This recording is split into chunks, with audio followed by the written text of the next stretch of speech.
और खबर का रुख हरदोई से कर रहे हैं, जहां पर हरदोई जनपद के ग्राम पोस्ट पहाड़ कोतवाली देहात स्थित गाटा संख्या 950 की लगभग 30 बीघा भूमि को लेकर दो पक्षों के बीच विवाद बरसों से चला आ रहा था। आपको बता दें कि अब यह गंभीर रूप लेता जा रहा है। यह भूमि अभी तक राजस्व विभाग द्वारा स्पष्ट रूप से विभाजित नहीं की गई है, जिसके कारण स्थिति लगातार जटिल होती जा रही है। हाल ही में सामने आए घटनाक्रम से न केवल इस भूमि विवाद को फिर से हवा दी है, बल्कि प्रशासनिक तंत्र की निष्क्रियता भी सवाल खड़े किए हैं। प्राप्त जानकारी के अनुसार इस भूमि के एक हिस्से में करीब आधा बीघा को कथित रूप से एक पक्ष द्वारा बेचे जाने के बाद तनाव उत्पन्न हुआ। आरोप है कि खरीदार पक्ष ने विवादित भूमि पर जबरन कब्जा करने की कोशिश की और इस दौरान खेत में बोई गई मक्के की खड़ी फसल को भी उखाड़ कर फेंक दिया।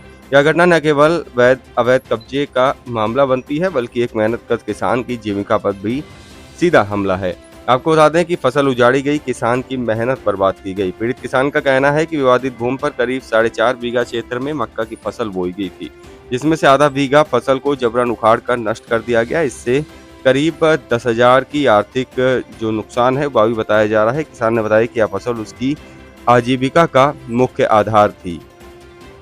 किसान ने फिलहाल गांव के ही कुछ लोगों पर भी पूरी साजिश के आरोप लगाए हैं। उसका कहना है कि लेखपाल की जानकारी और मौन स्वीकृत से ही विवादित भूमि की घेराबंदी करके फसल को नष्ट किया गया। लेखपाल ने आरोपों से फिलहाल इनकार कर दिया है और जब इस मामले में मीडिया ने लेखपाल से संपर्क किया तो उन्होंने सभी आरोपों को सिरे से खारिज करते हुए बताया कि वह निर्दोष हैं।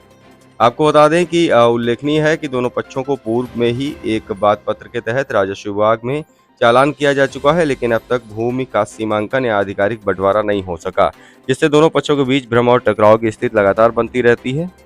फिलहाल अगर पूरे मामले की बात की जाए तो पीड़ित किसान ने मामले की शिकायत पुलिस अधीक्षक को प्रार्थना पत्र देकर की है। संबंधित थाने में भी रिपोर्ट दर्ज की है, लेकिन पीड़ित का कहना है कि शिकायत किए जाने के बावजूद अब तक कोई ठोस कार्रवाई नहीं हुई, जिससे उसकी न्याय पाने की उम्मीद अब कम होती चली जा रही है। यह मामला केवल भूमि विवाद तक सीमित नहीं है, बल्कि यह प्रशासनिक निष्क्रियता, ग्रामीण दबंगई और पीड़ित की असहाय स्थिति का जीवंत उदाहरण भी बनता जा रहा है। यहाँ एक और विवादित भूमि का स्पष्ट बंटवारा न होने के कारण विवाद बार बार सिर उठा रहा है, तो वहीं दूसरी ओर पीड़ित किसान को लगातार अनसुना किया जा रहा है।